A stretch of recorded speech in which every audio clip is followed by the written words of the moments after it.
Once again, welcome to all of you at YouTube channel of Vyas education Kota.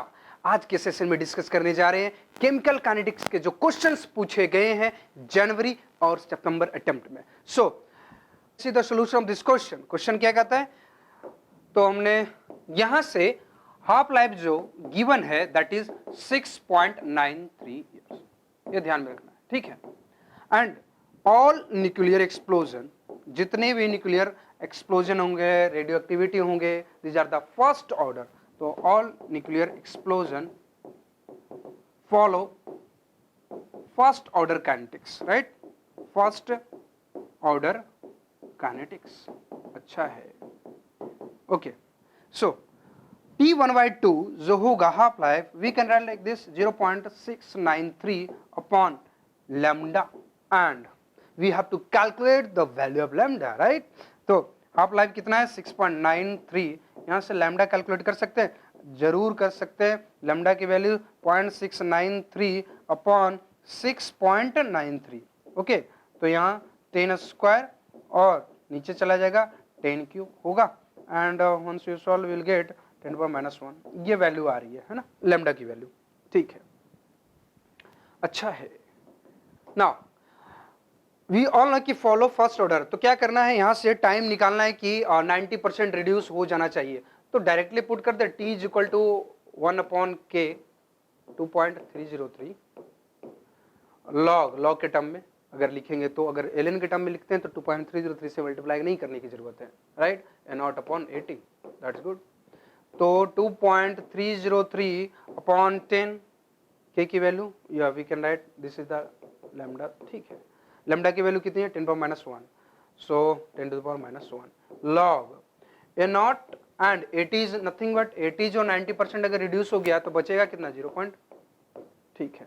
तो 0.1 into a0 cancel, इसको लेके जाएंगे 2.303 into 10 into log 10 की value कितनी होती है 1 होती है। अगर ऐसा है तो मल्टीप्लाई अगर करते हैं तो 23.03 इयर्स आ जाएंगे। इतना टाइम लग जाएगा 90% रिड्यूस होने में, राइट, अगर कैल्शियम को स्ट्रॉन्शियम से रिप्लेस कर देंगे तो। ओके, सो सिंपल क्वेश्चन था, फर्स्ट ऑर्डर काइनेटिक्स। अगर रेट लॉ का एक्सप्रेशन पता है तो हो जाएगा। आपको यह ध्यान में रखना है कि जितने भी न्यूक्लियर एक्सप्लोजन होते हैं और रेडियो एक्टिविटी में सब फॉलो फर्स्ट ऑर्डर काइनेटिक्स, तो ये ध्यान में रखते हुए क्वेश्चन को करना है। So it's the solution, all nuclear process follow first order, आप इस तरह से सॉल्व कर सकते हैं। Moving to the next question है the rate of certain biochemical reaction at physiological temperature T occur 10⁶ time faster with enzyme than without. The change in activation upon addition enzyme. अब एक है विदाउट इंजाइम, दूसरा है with enzyme कर रहे हैं। तो जो यहाँ पे K1 और K2 मान लेते हैं कि K1 जो है Arrhenius equation A into E to the power minus A upon R T है ना, और K2 is nothing but AE minus A upon RT2 है ना, ये 2 लिख देते हैं, sorry at constant temperature so RT लिख देंगे। चलो अब यहाँ पे रिलेशन हमें ध्यान रखना है क्या, जो K1/K2 है दैट इज इक्वल टू 10⁻⁻6 होगा, क्योंकि K2 जो है 10⁻6 टाइम फास्टर है, तो K1/K2 we can write like this. अच्छा है, लॉग लगा के इक्वेशन में पुट करेंगे, we will get log K1/K2, log K1/K2, या फिर आप एक काम कर सकते हैं K1/K2 डायरेक्ट लिख सकते हैं। K1/K2 इज इक्वल टू कितना हो जाएगा A इंटू ये कैंसिल आउट हो जाएगा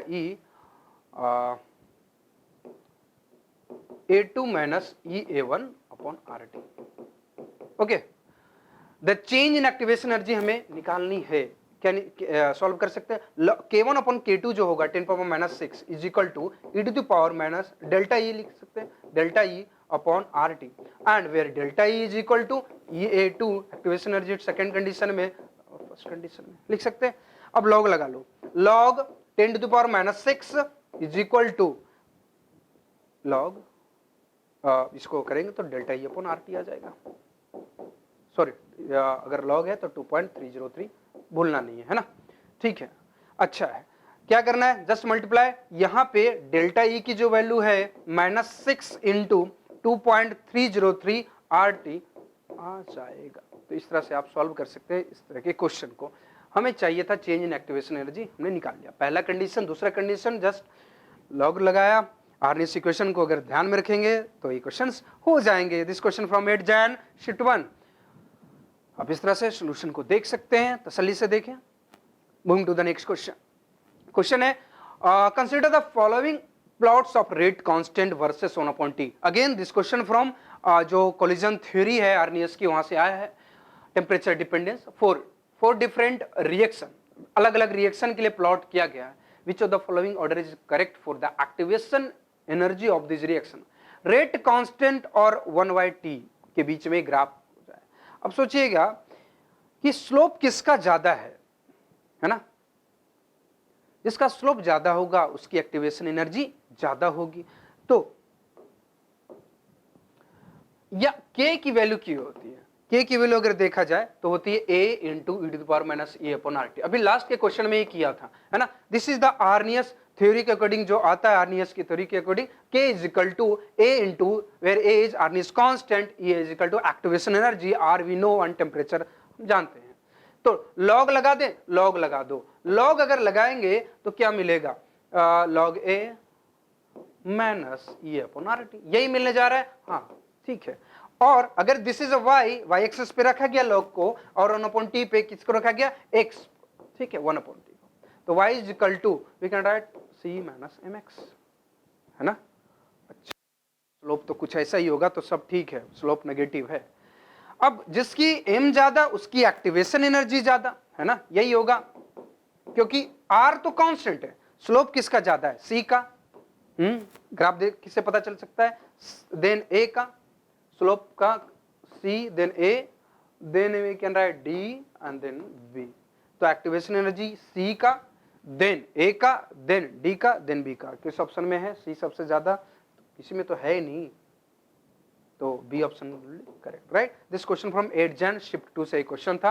आपको डायरेक्टली अगर अगेन जो इक्वेशन आ रहे हैं फिर से टेम्परेचर डिपेंडेंस रेट कांस्टेंट का जो इक्वेशन है, आर्नियस इक्वेशन, वहां से आए हैं, ठीक है। चलो बढ़ते हैं अगले क्वेश्चन की तरफ। तसल्ली से ग्राफ को देख सके, सॉल्यूशन को आप देख सकते हैं। Now next question for the following reaction, है ना। अगर देखा जाए ए प्रोडक्ट 700 केल्विन पे और कैटलिस्ट यूज किया है 500 केल्विन पे प्रोडक्ट बनाया है। It was found that the activation energy is decrease by 30 kilojoule mole in presence of catalyst. अगर कैटलिस्ट के प्रेजेंस में करते हैं तो एक्टिवेशन एनर्जी जो लग रही थी अब 30 किलोजूल कम लगेगी। अच्छा है, ठीक है। If the rate remain unchange the activity energy of catalyst reaction is assume pre exponential factor is same. Option A 75 kilojoule per mole, B 135 kilojoule per mole, C 105 kilojoule mole and D 198 kilojoule per mole. अब इस question को थोड़ा सा समझते हैं कि activation energy जो फर्क आ रहा है कैटलिस्ट के साथ और विदाउट कैटलिस्ट कैसे। देखो जो एनर्जी कर्व होता है, एनर्जी और प्रोग्रेस रिएक्शन के बीच में जो कर्व बनता है, आप यहाँ पे देखो, अगर बैरियर जो है अगर विदाउट कैटलिस्ट यूज किया जा रहा है तो ये है, और विथ कैटलिस्ट में क्या होगा, ये कम हो गया, है ना। सो अगर यहाँ पे देखा जाए तो डेल्टा ई जो कि अगर कैटलिस्ट यहाँ पे समझे विदाउट कैटलिस्ट और कैटलिस्ट के साथ यूज अगर कर रहे हैं तो कितना आएगा 30, है ना, ये डिफरेंस आ जाएगा, ठीक है। अब काम क्या करना है, K की वैल्यू तो सेम रहेगी कैटलिस्ट के साथ यूज करे या फिर विदाउट कैटलिस्ट यूज करे। हाँ, और K की इक्वेशन क्या होती है, K is equal to A into e⁻⁻⁸ equation में K की वैल्यू सेम है, तो K कैटलिस्ट के साथ विथ कैटलिस्ट और K without catalyst, you can write K without catalyst,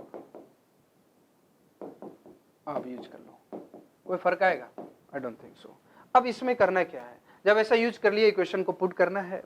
यहां पे ध्यान में रखना है कि ये जो ये कैटलिस्ट के साथ एक्टिवेशन एनर्जी जो है और इन दोनों का जो डिफरेंस है दैट इज 30, राइट। तो हम यहां पे या फिर किसी एक वैल्यू पे जाके पुट कर देंगे, विल गेट दिस जो रिलेशन है पुट कर लेंगे, will get the activation energy जो आ रहा है इतना आ जाएगा, right. So this way we can solve this kind of question. Simple है। फिर से एक क्वेश्चन टेम्परेचर डिपेंडेंस से पूछा गया, तो आप देखो एक रो में आ रहा है ये, आई थिंक दिस वन है 4th question of today session, and एक रो में यहीं से क्वेश्चन पूछे जा रहे हैं। पढ़ते हैं अगले क्वेश्चन की तरफ। This question from 9 Jan shift 1 का क्वेश्चन है। Again this question from Arrhenius theory. Let's see the sample of milk split after 60 minute at 300 kelvin. 300 kelvin पे 60 मिनट में स्प्लिट कर जाता, and after 40 minute at 400 kelvin, 400 kelvin पे 40 minute पे split कर जाता है। When the population of lactobacillus acidophilus, एक एंजाइम है, in its double the activation energy in kilojoule per mole for this process closest to, we have to calculate activation energy। ध्यान में रखिएगा, एक पर्टिकुलर अमाउंट 60 मिनट पे निकल रहा है, पर्टिकुलर सेम अमाउंट 40 मिनट पे निकल रहा है, टेम्परेचर अलग अलग है। So rate is equal to, obviously we know कि कंसंट्रेशन जितना जनरेट हुआ है, कंज्यूम हुआ है with respect to time taken, तो rate at 300 kelvin is equal to suppose x, so it is taking at 300 kelvin 60 minute, और 400 kelvin पे कितना 40 मिनट, तो रेट का रेशियो जो होगा दैट इज 40/60। अब यहां पे एक और ध्यान में रखना है, क्योंकि सेम कंसंट्रेशन है तो यहां पे रेट कांस्टेंट भी क्या होगा, दैट विल बी इक्वल। अगर ऐसा है तो आर्नियस इक्वेशन में यूज कर देंगे लॉग, जो अगर लॉग लगा रहे हैं तो ऐसा होगा लॉग 400 केल्विन पे, suppose this is 400 kelvin upon के 300 केल्विन, अगर लगा रहे हैं ये 2.303 R 1/300 minus 1/400, just use it, you will get activation energy। तो सिंपल था, हमें ध्यान में रखना है क्या, सेम कंसंट्रेशन, ये अगर आपको समझ में आता है then you can apply, right. तो again this question from the Arrhenius equation. Arrhenius equation काफी इंपॉर्टेंट है, कॉलिजन थ्योरी को ध्यान से पढ़े समझे, क्योंकि यहां से क्वेश्चन आप देख सकते हो, I think this is the 5th question in a row, तो इंपॉर्टेंट है, थोड़ा आपको ध्यान में रखने की जरूरत है। अब नेक्स्ट क्वेश्चन पर पहुंचते हैं। This question from 2 September shift 1 का क्वेश्चन है। See the question is 2a + b forming c + d। अब इसका रेट ला एक्सप्रेशन यहाँ पे दे रखा है कि दिस वन एक्सपेरिमेंटल वैल्यू दे रखी है, a की एक्सपेरिमेंट 1 में 0.1, b की एक्सपेरिमेंट 1 में 0.1, और जो इनिशियल रेट गिवन है मोल पर मिनट में, मोल पर मिनट में, so that is given 6 × 10⁻³ okay. So we have to calculate, यहाँ पे एक्सपेरिमेंट 4 में एक की वैल्यू x है, और एक्सपेरिमेंट जो नेक्स्ट एक्सपेरिमेंट 5th है that is y, and we have to calculate the x and y। अब हमें पहले पता करना है कि ऑर्डर ऑफ द रिएक्शन क्या है, एक्सपेरिमेंटल जो डेटा है उसके अकॉर्डिंग। नाउ R की वैल्यू जो होगी that is K × a⁻m and b⁻n होगा, हाँ होगा, मतलब A के रेस्पेक्ट में लेट्स सपोज m है और B के रेस्पेक्ट में n है। ऐसा मत सोचिएगा कि A के रेस्पेक्ट में 2 हो जाएगा, अगर लोग गलतियां यहां पे अगर ऐसे करते हो तो गलत हो जाएगा, ठीक है। तो ये कभी नहीं करना, क्योंकि ऑर्डर ऑफ द रिएक्शन आप ऐसे पता नहीं कर सकते। Order of the reaction is experimental thing, experimental है, अलग अलग डेटा है, उसके अकॉर्डिंग हम फाइंड आउट कर लेंगे। अगर ऐसा है तो पहले इक्वेशन को कैसे लिखेंगे, एक्सपेरिमेंट 1 थोड़ा सा लंबा कैलकुलेशन जाएगा, इसलिए fasten your seat belt and just enjoy the solution. Experiment 1 6 × 10⁻³ यही है रेट की वैल्यू, दैट इज के सब में तो सेम ही होगा, और 0.1 to the power m and 0.1 to the power n ऐसा लिख सकते हैं। इसी तरह अगर एक्सपेरिमेंट 2 में किया जाएगा तो 2.40 × 10⁻² is equal to k × 0.1 to the power n and 0.2 to the power n ऐसा होगा, हाँ। और एक्सपेरिमेंट 3 में देखा जाए तो 1.20 × 10⁻² अपॉन कितना होने जा रहा है 0.2 to the power m and 0.1 to the power n। अलग अलग एक्सपेरिमेंट में इस तरह हम लिख सकते हैं, इस तरह 4th का 5th का, लेकिन 4th में x और y पता करना है। पहले ऑर्डर निकालना है, इसके बाद x और y एक इक्वेशन में पुट कर देंगे, दूसरे में y निकाल लेंगे, विल गेट द आंसर। पहले ऑर्डर निकालना काफी जरूरी है। अगर ऑर्डर की बात की जाए तो देखो यहां पे ऐसे निकाला जा सकता है, कैसे, एक काम करते हैं, एक्सपेरिमेंट 2/1 कर ले क्या, या फिर 3/1 कर लेते हैं। एक्सपेरिमेंट 3 डिवाइड बाई 1, अगर ऐसा करेंगे 3/1 होगा तो m की वैल्यू कितनी आ जाएगी, 1 आ जाएगी। जस्ट सॉल्व इट, क्योंकि यहाँ पे अब करोगे तो आ जाएगा ना। और एक्सपेरिमेंट अगर देखा जाए 2/3, 2 डिवाइड बाई 3 करोगे तो n की वैल्यू 2 आ जाएगी, है ना। इसका मतलब ये है कि जो रेट वाला एक्सप्रेशन बनेगा एग्जैक्टली वो बनेगा k a⁻1 and b⁻2, right. ये ऐसा नहीं होगा, समझिएगा, ठीक है। ओके, अब क्या करना है, अब हमें एक काम करो, a और b पता चल चुका है, a की कॉन्सेंट्रेशन हमें x निकालनी है फोर्थ एक्सपेरिमेंट में। तो एक काम करते हैं, जिस तरह एक्सप्रेशन लिखे हैं उसको रहने देते हैं, इसको थोड़ा मैं मिटा रहा हूं। पहला एक्सपेरिमेंट, चलो एक काम करते हैं, फर्स्ट एक्सपेरिमेंट तो गिवन है ना, ठीक है, गिवन है, निकाल लेते हैं। एक्सपेरिमेंट 2 का एक्सप्रेशन लिख रहा हूं, I am writing the experiment 2 expression. And experiment 2 अगर एक्सपेरिमेंट है, एक्सपेरिमेंट 2 का expression rate 1.20 into 10 to the power, experiment 2 कितना है, सॉरी, हाँ 2.40 into 10 power -2 is equal to k into a 0.1 to the power m की वैल्यू अब पता है, n 0.2 का होल स्क्वायर, ठीक है। एंड एक्सपेरिमेंट 4, अगर एक्सपेरिमेंट 4 है तो क्या करें, एक्सपेरिमेंट 4 की वैल्यू रेट की 7.20 into 10 power -2 k into x हमें निकालना था, उसमें पावर 1 है और 0.2 पावर स्क्वायर है। x यहां से निकाला जा सकता है, कैसे, एक्सपेरिमेंट 2/4 कर दो या फिर एक्सपेरिमेंट 4/2 कर दो, just do it, will get the x। समझ में आई बात, हाँ x निकल जाएगा। y की वैल्यू किससे निकलेगी, आप एक काम कर सकते हो, y की वैल्यू 1 एक्सपेरिमेंट किसी से डिवाइड करने को, अगर एक बार x की वैल्यू आ गई तो आपकी y की वैल्यू भी आ जाएगी। तो आप एक काम करो, एक्सपेरिमेंट 5/1 कर लो, will get the answer, yes we can. तो x की वैल्यू जो आएगी that will be decided, right. So I think we need to calculate x, चलो कर लेते हैं, इतना कर रहे हैं तो कर ही लेते हैं। एक्सपेरिमेंट 4, चलो एक्सपेरिमेंट 4 डिवाइड बाय एक्सपेरिमेंट 2 कर रहा हूं, ठीक है, समझिएगा। 7.20 into 10 power -2 upon 2.40 into 10 power -2, okay, and के पॉइंट के की वैल्यू तो कैंसल आउट हो जाएगी, के एक्स, और ये दोनों कैंसल आउट हो जाएगा, है ना, खत्म हो जाएंगे। 3 is equal to 0.1 upon X की वैल्यू कितनी आ रही है, 0.3 आ जाएगी। तो x इज 0.3, हाँ, तो ये तो गया और ये गया, बचा ये या फिर ये। x की वैल्यू 0.3 आ चुकी है, तो क्या काम करना है, ज्यादा कैलकुलेशन जा रहा है, ठीक है। x की वैल्यू कितनी आ गई, 0.3, ठीक है। अब एक काम करते हैं, x की वैल्यू यहाँ पे 0.3 आ चुकी है, एक्सपेरिमेंट 4/5 कर देते हैं, एक्सपेरिमेंट 4/5, सी जो एक्सप्रेशन बनेगा, डायरेक्ट मैं करूंगा ना इस बार, experiment 4/5, experiment 4/5,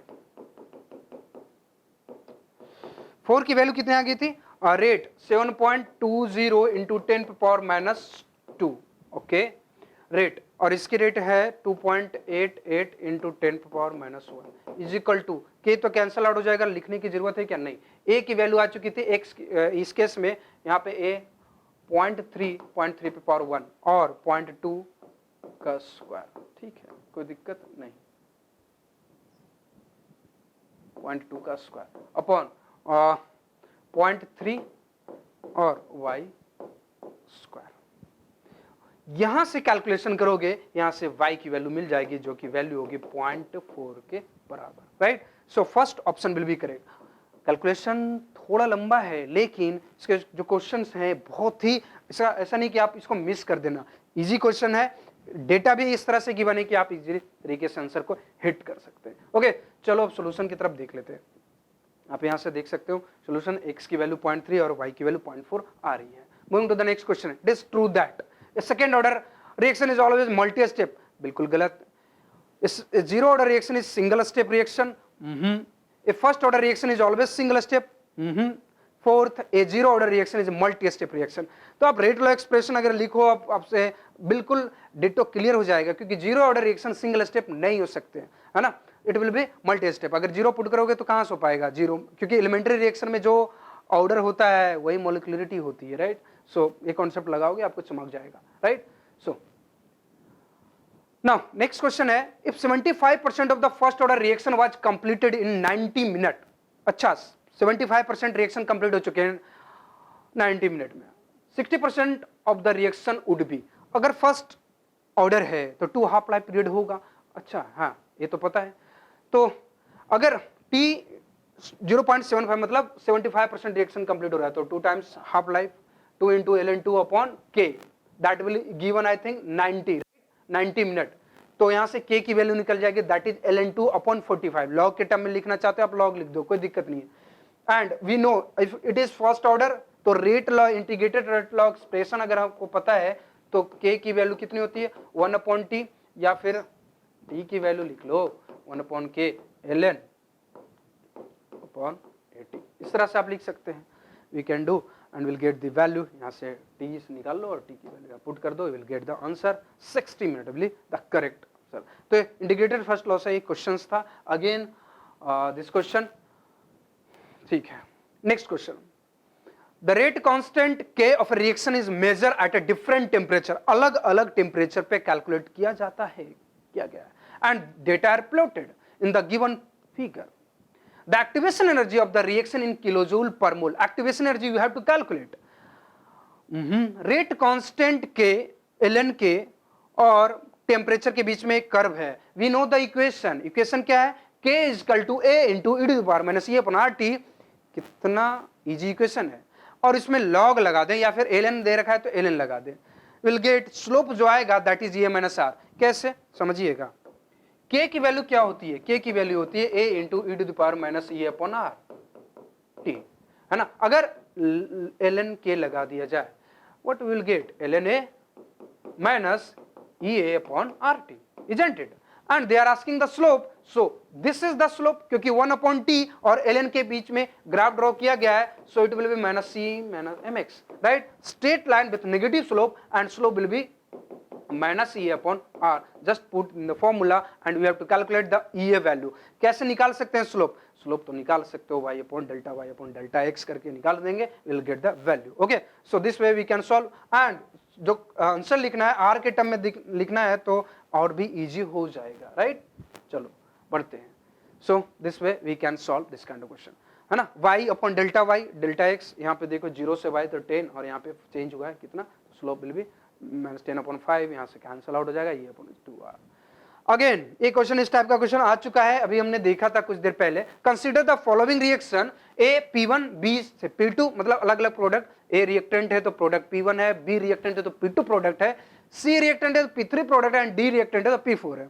The order of the above reaction are A, B, C and D respectively. The following graph is obtained when the log rate versus log concentration are plotted. अगर ऐसा है तो slope किसका ज्यादा है, स्लोप डी का ज्यादा है, देन बी का ज्यादा है, देन ए का ज्यादा है, देन सी का ज्यादा है, तो correct sequence of the order of reaction will be D B C.